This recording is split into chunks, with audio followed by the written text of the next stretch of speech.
한번 질문을 한번 드려보겠습니다. 사랑의 반대말이 무엇일까요? 무관심. 제가 하고 싶은 말을 미리 해가지고 설교가 어떻게 흔들리고 있습니다. 맞습니다. 무관심입니다. 제가 왜 이 말을 드리냐면 대부분 사랑의 반대는 이별, 미움 여러 가지로 정의를 내리겠지만 제가 고등학교 때 아주 특이한 선생님이 한 명 있었거든요. 고등학교마다 그런 분 계시잖아요. 독사 그런 학교마다 꼭 한 명씩 있습니다. 저도 고등학교 때 무지하게 이렇게 막 선생님들 혼내는 때를 다녀가지고 정말 특이한 선생님이 어떤 분이었냐면 고등학교 때 물리를 가르쳤던 선생님이었는데 외모가 이렇게 생기셨어요. 물리 그 과목만 봐도 답답하게 느껴지시잖아요. 근데 선생님이 아인슈타인하고 정말 외모부터 그 사진에 나온 모습까지 머리 스타일까지 똑같이 생겼습니다. 머리가 이렇게 하얗게 산발돼가지고 이렇게 정신이 곧 나간 사람처럼 이렇게 항상 다니셨어요. 근데 그분이 가장 독특했던 건 뭐였냐면 학생들은 선생님을 향해서 아인슈타인이라고 불렀어요. 좋은 뜻 나쁜 의미로. 근데 선생님들끼리는 그 선생님 뭐라고 불렀냐면 도인이라고 불렀어요. 도인. 왜 그러냐면 옷이 굉장히 독특했거든요. 이게 개량한복도 아니고 정장도 아니고 정말 여자 치마도 아니고 그런 것을 항상 사시사철 입고 다니셨습니다. 여름이고 겨울이고 옷이 항상 똑같았어요. 근데 더 특이한 건 뭐였냐? 제가 고등학교 때 광주에서 나왔는데 광주에 가장 높은 산 무등산이 있습니다. 근데 대부분 선생님들이 학교 주변에 살거나 가까운 곳에 살려고 하시잖아요. 그런데 그분은 산 중턱에서 사셨어요. 학교를 엄청 일찍 오시는 거죠. 그런데 그분이 그 중에서도 가장 독특한 게 뭐였냐면 항상 묻는 질문이 있습니다. 사랑의 반대는 뭐다? 학생한테 물어보는 거예요. 근데 이 질문을 언제 하느냐는 겁니다. 이 질문은 이럴 때 두 가지 상황에서 질문합니다. 첫 번째, 수업 시간에 한 친구가 졸고 있어요. 졸고 있으면 선생님이 천천히 수업하다가 그 친구를 향해서 걸어갑니다. 걸어가는데 졸고 있는 학생을 깨우는 게 아니라 누굴 깨워요? 그 옆에 짝꿍의 구렛나루를 딱 잡고 사랑의 반대는 뭐다? 무관심 해야 선생님이 그제서야 놔주는 거예요. 자고 있는 아이는 내버려 두는 겁니다. 왜요? 이 친구가 무관심했다라는 거죠. 또 다른 상황 이런 겁니다. 복도에서 막 혈기왕성하게 막 뛰어다니잖아요. 막 뛰는데 뛰는 놈을 잡지 않고 그 옆에 지나가는 놈을 탁 구렛나루로 잡습니다. 이렇게 외치는 거예요. 사랑의 반대는 뭐다? 무관심 해야 놔주는 거예요. 그 선생님의 외침이 가장 기억이 나요. 사랑의 반대는 뭐다? 무관심. 꼭 그렇게 외쳐야 문제가 해결됐었습니다. 제가 왜 이 말씀을 드리고자 하는 거냐면 오늘 말씀이 그 선생님의 외침과 같이 우리가 삶을 살아가다 보니까 사랑의 반대가 어떤 미움, 다툼, 이별, 어떤 우리가 말하는 그런 아픈 단어가 아니라 진짜 사랑의 반대는 무엇이냐? 무관심이다라는 사실을 오늘 말씀을 통해 볼 수가 있는 것입니다. 제가 왜 갑자기 이 알지도 못한 선생님의 이야기를 했냐면 하나님이 마치 그 선생님의 모습처럼 선생님의 말처럼 이렇게 하고 있기 때문에 그렇습니다. 오늘 말씀의 시작은 사무엘의 죽음으로부터 오늘 말씀이 시작되는 것을 볼 수가 있습니다. 이전의 말씀에서 이미 사무엘상 이전의 말씀에서 오늘 본문 이전에서 사무엘은 죽었습니다. 그런데 장사했다고 나오는데 오늘 다시금 사무엘의 죽음을 언급하고 오늘 말씀을 시작합니다. 왜 그러냐면 우리가 이 사무엘의 죽음을 오늘 본문의 시점으로 우리가 이해해서는 안 된다는 거예요. 이것은 전에 있는 일인데 이게 오늘 그냥 말씀에 등장하는 겁니다. 사무엘상 28장은 전체적으로 좀 난해한 부분이 조금 있는데 그 시점을 놓고 보는 것이 아니라 오늘 우리가 말씀의 순서대로 하나님의 말씀을 좀 보셨으면 좋을 것 같아요. 사무엘의 죽음이 그 당시 이스라엘 사람들에게 큰 충격을 가져다 주었습니다. 그 중에서도 누구에게 가장 큰 충격을 주었냐면 바로 왕이었던 사울에게 가장 큰 충격이었습니다. 왜냐하면 그에게 직접 사무엘을 통해서 기름 붓게 하셨고 그를 세우심으로 이 나라를 통치할 수 있도록 사무엘에게 말씀하시고 그 들은 말을 통하여서 하나님의 통치대로 이끌어갔던 사람이 바로 사울이었습니다. 하나님은 사무엘을 통해서 말씀하시고 사울은 사무엘을 통해서 하나님의 뜻을 묻는 방법으로 하나님과의 소통을 이어갔던 것이 사울이었습니다. 근데 그 소통의 매개점이었던 사울이 죽고 나서 어떻게 되냐면 공허함이 깊어졌다라고 하는 거예요. 공허함이 너무 깊어서 이런 상황에서 사울이 어떤 일을 행하냐면 개혁을 단행하는 거예요. 어떤 개혁인지 3절 말씀에 나와 있습니다. 이스라엘 땅에 무당과 신접한 자들을 내쫓는 것. 그 땅에 어떤 무당들, 신들린 사람들을 내어 쫓는 것을 단행하였습니다. 이는 어디에 나온 말씀이냐? 신명기 18장 9절에서 12절 말씀에 나오는 것처럼 율법에 근거하여서 그가 이 일을 단행했는데 율법의 근거로 다 내쫓았어요. 그리고 시간이 지나고 나서 지금 언제냐면 사울의 통치 말년입니다. 사울이 왕의 거의 끝에 다다랐어요. 끝에 다다른 이 시점에 우리가 처음에 말씀에 나눴던 사울은 어떤 사람이었냐면 굉장히 그 지파에서도 뛰어났고 힘이 강했고 승리할 수 있었던 그런 왕이었습니다. 근데 시간이 지나고 왕의 그 마지막 말년이 되니까 그의 삶은 어땠냐면 오로지 한 가지 쳤죠. 내가 저 다윗을 죽여야겠다. 다윗을 없애야겠다. 여기에만 초점이 맞춰서 다른 것을 보지를 못하는 거예요. 그런 모습이 바로 오늘 지금 이 순간에 나타난 사울의 말씀의 내용입니다. 근데 지금 이 순간에 그런 한 가지의 골몰에 있는 사울에게 지금 어떤 일이 다다랐냐면 이 블레셋이라는 사람들이 수넴이라는 지역에 진을 치고 이스라엘과 대치하고 그들을 위협하고 있는 거예요. 분명 이전에 사무엘이 살아있었다면, 영적 멘토였던 그 사무엘이 살아있었다면 어떻게 하나님이 이 전쟁을 이끌어 가실지 물었을 겁니다. 하나님께 좀 물어봐 달라고. 하나님이 지금 뭐라고 하시냐고 좀 물어보면서 이 일을 어떻게 돌파할지 고민도 해보고 기도도 하면서 이 일을 헤쳐나가려고 노력했을 것입니다. 그런데 지금 사무엘이 없거든요. 묻고 싶어도 물을 수가 없고 하나님도 어떻게 하십니까? 하나님의 목소리가 들리지가 않는다는 겁니다. 영적인 멘토만 있었다면 들을 수 있었을 텐데 아무리 하나님께서 실망하셔더라도 지금 이 상황 가운데 하나님이 말씀하신 내용이 분명히 있을 텐데 하나님이 아무 말씀도 하지 않으시는 거예요.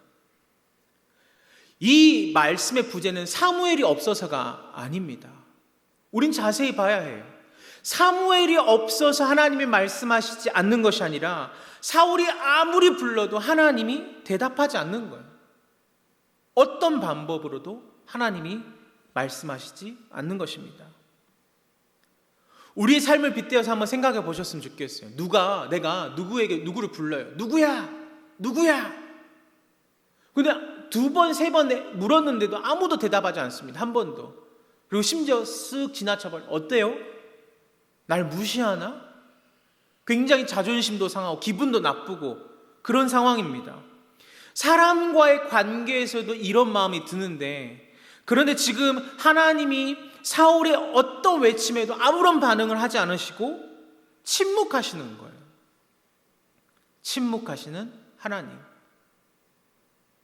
이제 사울의 마음과 결정은 어떤 모습을 보게 되냐면 사울이 고민 끝에 결정을 합니다. 어떤 결정입니까? 바로 자기 자신이 내쫓았던 그 무당과 신접했던 사람을 찾아가는 거예요. 찾아가서 그 단호했던 결정들을 다 무시하고 자기가 굳건했던 신념들을 다 내려놓고 어떻게 해요? 자기 스스로를 완전히 무너뜨리는 겁니다. 이제 영적으로 더 이상 무너질 수 없을 만큼의 모습으로 그는 완전히 무너져 버리는 거예요. 여러분, 우리는 하나님을 어떻게 하십니까? 하나님은 이런 분이라고 우리가 알고 있잖아요. 하나님은 포기하지 않는 하나님, 하나님은 외면하지 않는 하나님, 하나님은 응답하시는 하나님. 여러분, 그 하나님을 믿으시죠? 그런데 왜 하나님이 침묵하실까요? 분명 그렇게 우리에게 말씀을 하셨는데 침묵하신 이유가 무엇입니까? 저는 오늘 말씀을 누구의 관점으로 이해하고 싶냐면 사울의 관점으로 오늘 말씀을 보지 않고 하나님의 관점으로 오늘 말씀을 좀 보기를 원합니다. 하나님이 왜 사울에게 침묵하셨을까? 2가지로 이야기를 나눠보겠습니다. 첫 번째는 하나님이 침묵하신 이유는 무엇에서 비롯된 거냐면 불순종에서 시작했습니다. 다른 말로 하면 말씀의 부재입니다. 이것을 기억해야 돼요. 이 하나님의 침묵하신 이유는 불순종에서 시작했고, 다른 말로 하면 말씀이 없어서라는 사실입니다. 하나님은 처음에 이 이스라엘의 왕을 세우실 때 그 사울이 마음에 합한 자가 아니었습니다. 전쟁에서 승리한 모습들을 보고 사람들이 열광적으로 하는 것을 보고 하나님도 그를 왕으로 세우셨어요. 그런데 어쩔 수 없이 세웠고 그의 마음이 하나님 마음에 합한 자는 아니었습니다.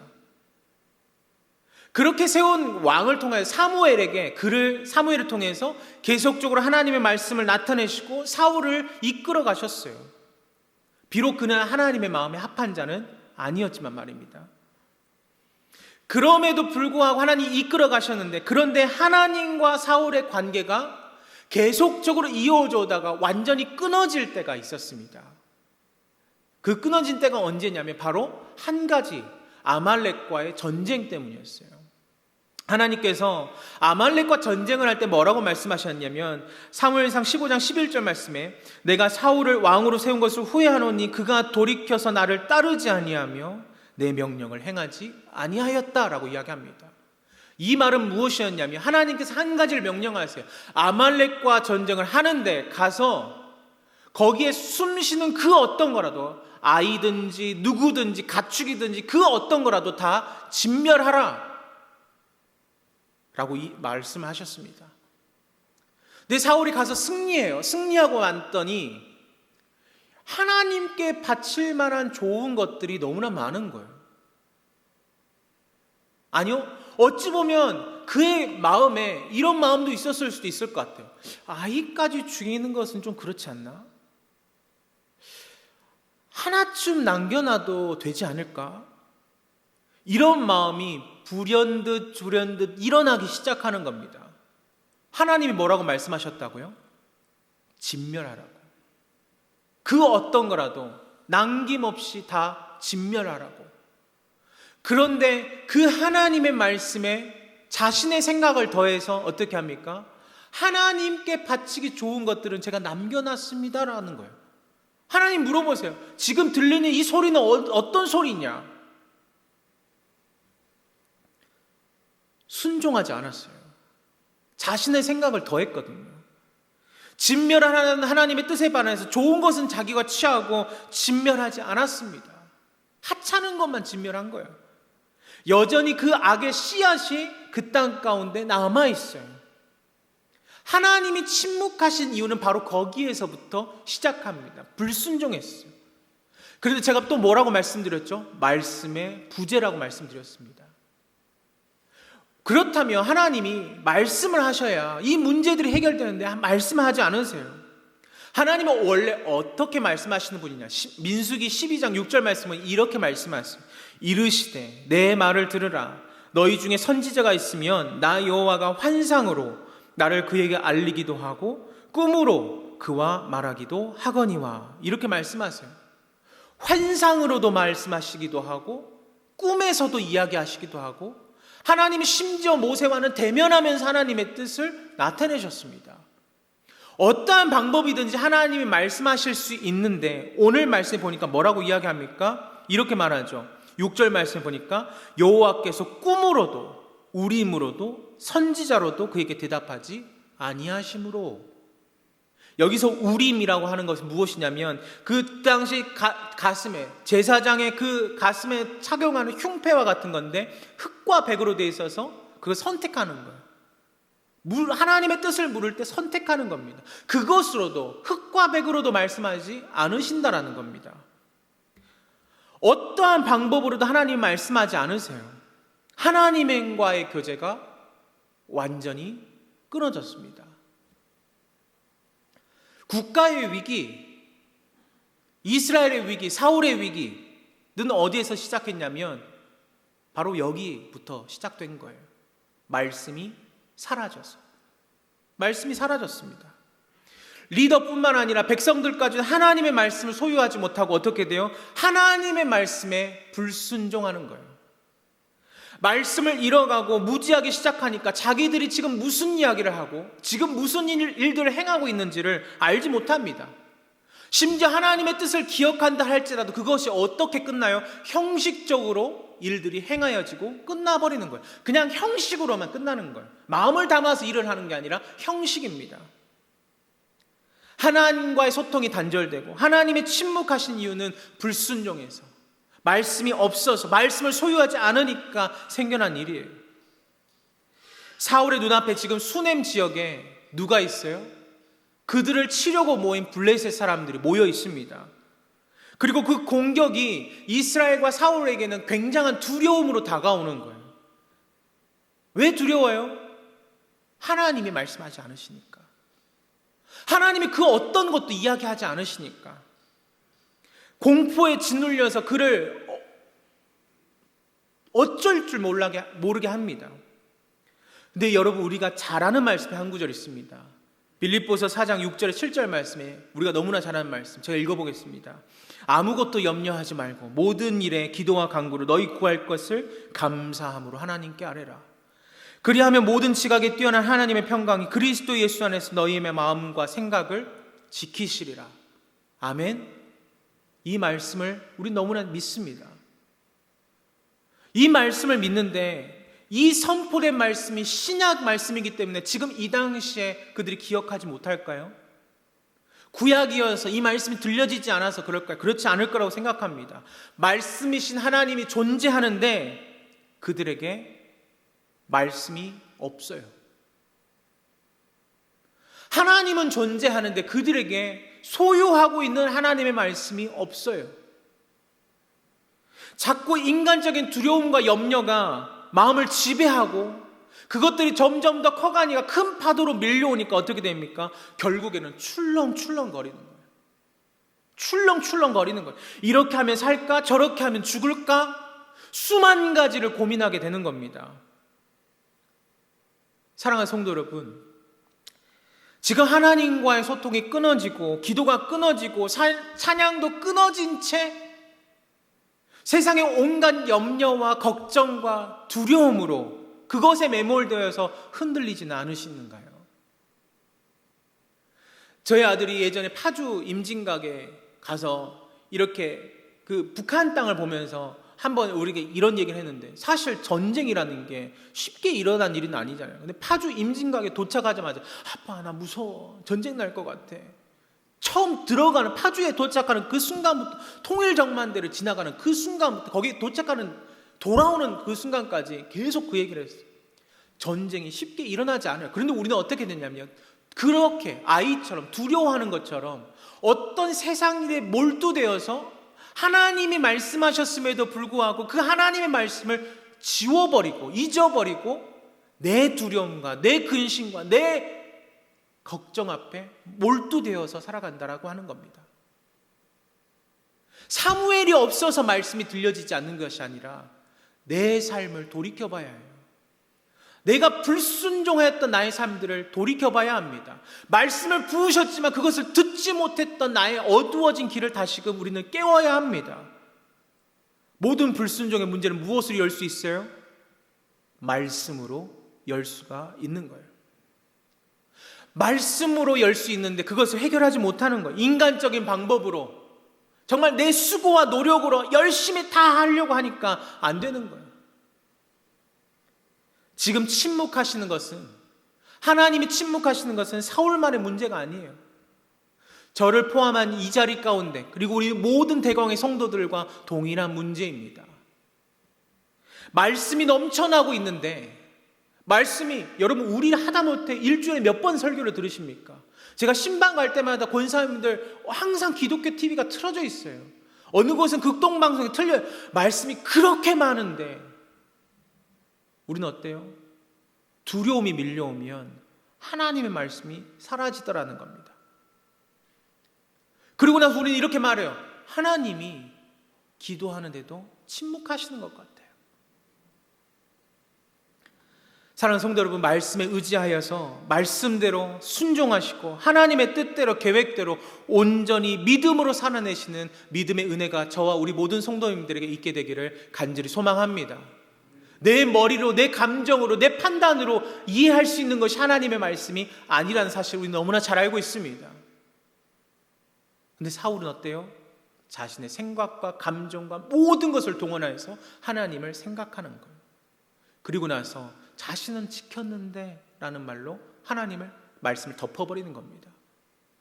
불순종의 문제를 해결하시고 지금 이 순간에도 부어주신 그 하나님의 말씀에 순종할 수 있는 은혜가 우리에게 있게 되기를 간절히 소망합니다.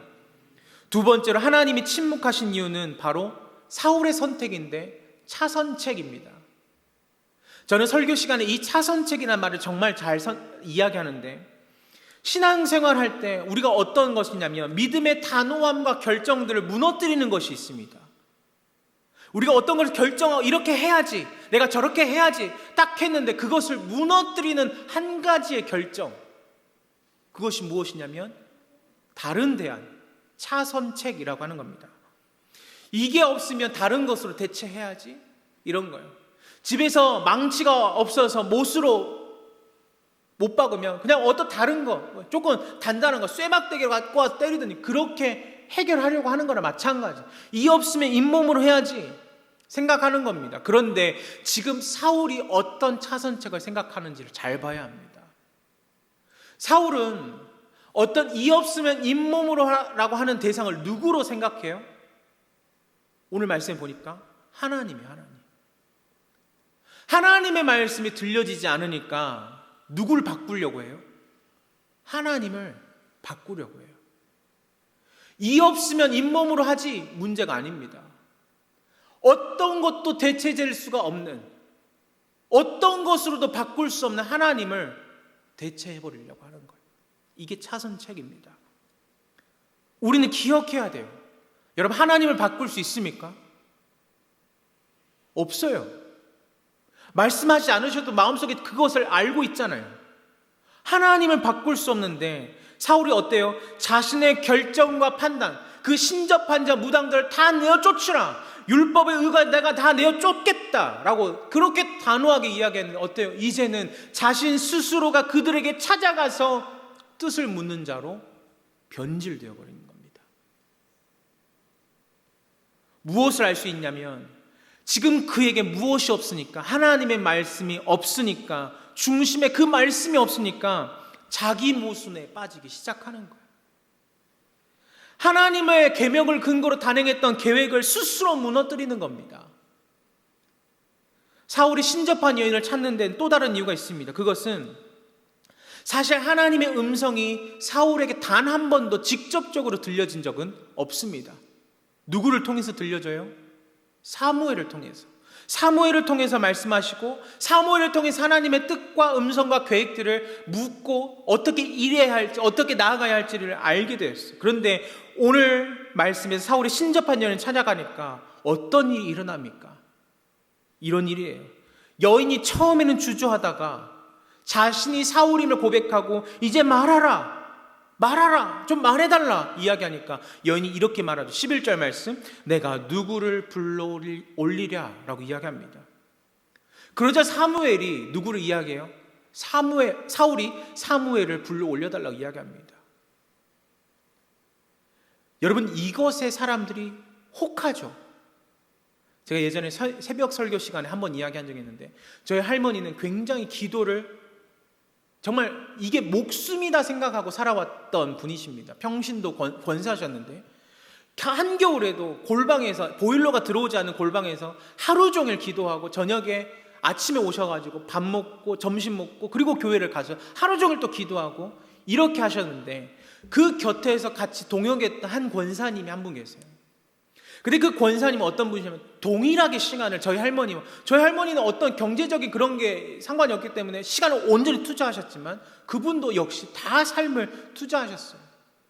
근데 그분이 그렇게 기도도 열심히 하고 삶을 하나님께 드린 듯 하는데 한 가지의 걸림돌이 항상 돌아왔습니다. 그게 무엇이었냐면 딸의 문제였어요.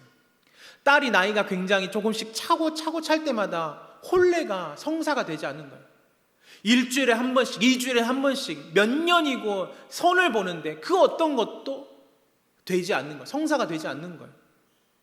그래서 이분이 몇 년이 지나니까 어떤 일을 하기 시작하냐면, 기도할 때 그렇게 끊임없이 내 삶을 온전히 주님 앞에 다 드리면서 할 것처럼 기도하는데, 딸의 결혼의 문제 앞에서 어떻게 됐냐면 무당을 찾아가는 거예요. 이 사람과 잘 맞을지, 저 사람과 잘 맞을지. 그 딸은 결국 결혼했습니다. 무당 때문에 결혼한 게 아니라 믿는 사람과 물론 결혼했어. 근데 우리가 이러지 않냐라는 거예요. 지금 사울이 그렇다라는 거예요.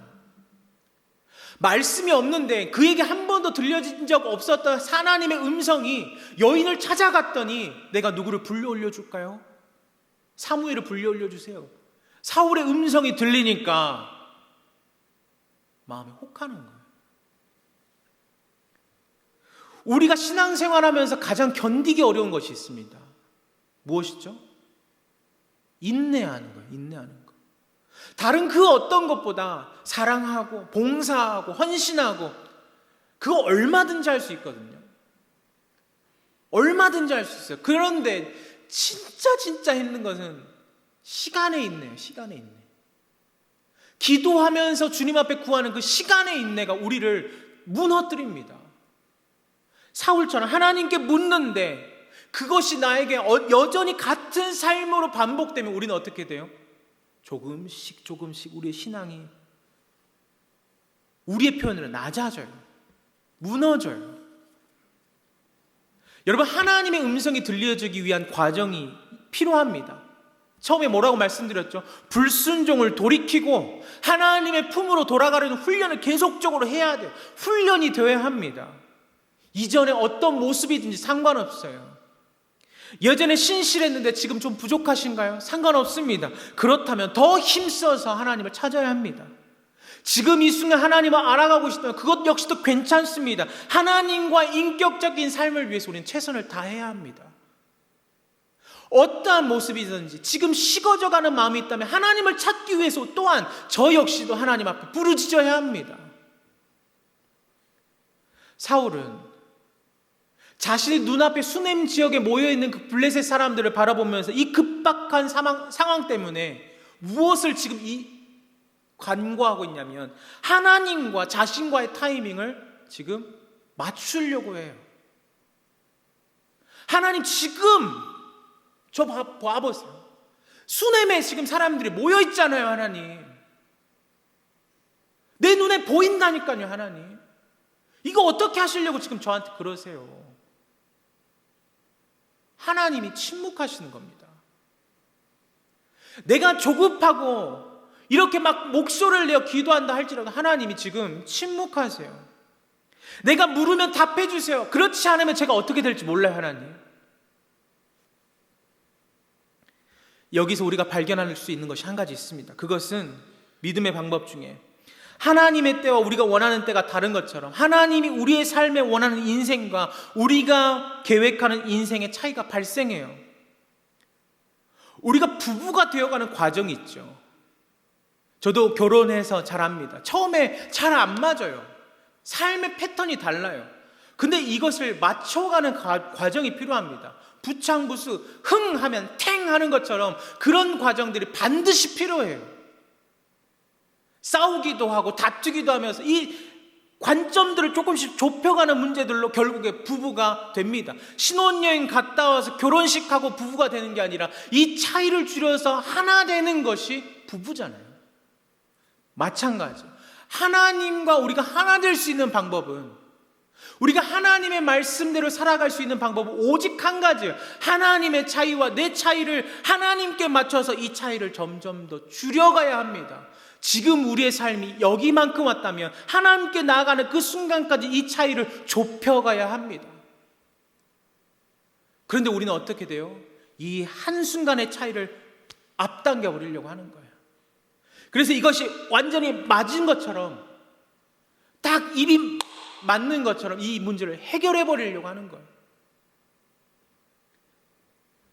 하나님이 침묵하신 이유는 사울이 틀렸거나 다르기 때문이 아니라 궁극적인 문제예요. 바로 하나님의 생각과 사울의 본인의 생각을, 이 차이를 줄이려는 노력 자체를 아예 하지 않는 겁니다. 그 어떤 것도 하지 않으면서 단순히 하나님의 말씀만을 좀 부어주세요 라고 이야기하는 거예요. 우리의 신앙에서 하나님이 침묵하신 이유는 무엇이냐면 우리의 행위가 없어서, 마음의 노력이 없어서가 아니라 언제라도 우리가 눈을 돌릴 준비를 하고 있기 때문이라는 거예요. 조금이라도 문제가 그래 이때다 싶어서 마음을 돌릴 생각을 하고 있기 때문이라는 거예요. 사랑하는 성도, 이제 말씀을 좀 마치겠습니다. 사울의 길을 걸어가고 싶으신가요? 아니면 다윗의 길을 걸어가고 싶으신가요? 너무나 당연한 질문입니다. 지금 우리는 그런데 어느 길목에 서 있습니까? 사울처럼 하나님 앞에 끊임없이 물으면서 믿음의 노력은 전혀 하지 않으면서 들려지기만을 원하며 살아가지는 않으십니까? 다윗은 우리처럼 실수하고 연약하고 죄도 지었습니다. 그런데 다윗은 어떻게 되냐면 그는 어떤 삶을 살았습니까? 하나님과 사이에서 하나님을 한 번도 놓지 않았다는 사실이 큰 은혜입니다. 붙들려고 애를 썼고 내 삶에 목숨에 위협하는 그 문제가 다가왔는데 하나님께 오히려 물어봤어요. 여전히 그 문제는 해결되지 않아요. 저기에 사울이 나를 쫓아오고 있거든요. 그런데 그 문제가 해결되지 않았는데도 하나님을 붙들어요. 여러분, 어느 길을 가고 싶으십니까? 저에게도 여러분에게도 같은 답일 거예요. 우리는 다윗과 같은 삶을 살아가게 되기를 간절히 소망합니다. 이게 바로 은혜거든요. 하나님을 끝까지 붙드는 것. 사람이 평생 배웁니다. 내 모든 것, 다윗도 은혜의 삶이 풍요로울 때, 이제 하나님께 처음에 부름 받았을 때, 왕의 사위가 되었을 때, 그때 은혜를 입은 게 아니라 도망치고 삶의 그 위협 앞에서 모든 것들을 다 맛봤는데 오히려 그게 은혜였다라고 말하잖아요. 사랑하는 성도 여러분 하나님께 붙들려 있으십니까? 붙들려 있으십니까? 한 분 붙들려 있으십니까? 아멘. 붙들려야 합니다. 다윗처럼 흔들리지만, 금요일날 정책당에 갔다 왔는데 거기 속초 앞바다에 배가 이렇게 있었는데 배가 이렇게 흔들렸어요. 한 장로님이 저기서 낚시하면 멀미를 한다고 이야기하시더라고요. 맞아요. 그것 것 같아요. 흔들리지만 우리는 어때요? 버텨내야 해요. 믿음으로 이겨내야 합니다. 믿음의 노력을 더해야 합니다. 지금 부족하다 할지라도 믿음의 노력이 우리를 하나님께로 이끌어갈 줄 믿습니다. 근데 사울이 그 시도조차 하지 않고 싶다라는 거예요. 우리가 살아가면서 하나님과 우리의 차이, 믿음의 차이, 생각의 차이, 행위의 차이, 이것들을 좀 좁혀가셨으면 좋겠습니다. 단 한순간에 되지 않아요. 살아온 세월만큼 좁히셨다면 이제 남은 세월만큼 더 좁혀가야 하는 거예요. 모든 것이 한순간에 은혜를 경험하고 믿음에 소유하며 끝나는 것이 아니라 평생의 삶 가운데 계속되어야 한다는 것을 우리는 또한 발견합니다. 우리가 하나님의 품에 안기는 그 순간까지 우리의 삶에 침묵하시는 하나님이 아니라 세밀하게 응답하신 하나님을 경험하시는 저와 우리 모든 성도님 되시기를 간절히 소망합니다. 기도하겠습니다. 거룩하신 아버지 하나님, 감사합니다. 주의 은혜가 크오니 부족한 삶 가운데도 주님 말씀하여 주심을 감사합니다. 우리의 생각과 우리의 모습들이 주님 앞에 부족하지만 이 모습들을 조금 더 줄여가면서 하나님과 더욱더 가까워지는 우리의 삶이 될 수 있도록 인도하여 주시옵소서. 하나님, 우리 가운데 매일마다 말씀하여 주시옵시고 그 말씀으로 우리가 살아내는 거룩한 은혜의 삶이 되도록 우리를 붙잡아 주시옵소서. 감사드리옵고 살아계신 우리 주 예수 그리스도 이름으로 기도하옵나이다. 아멘.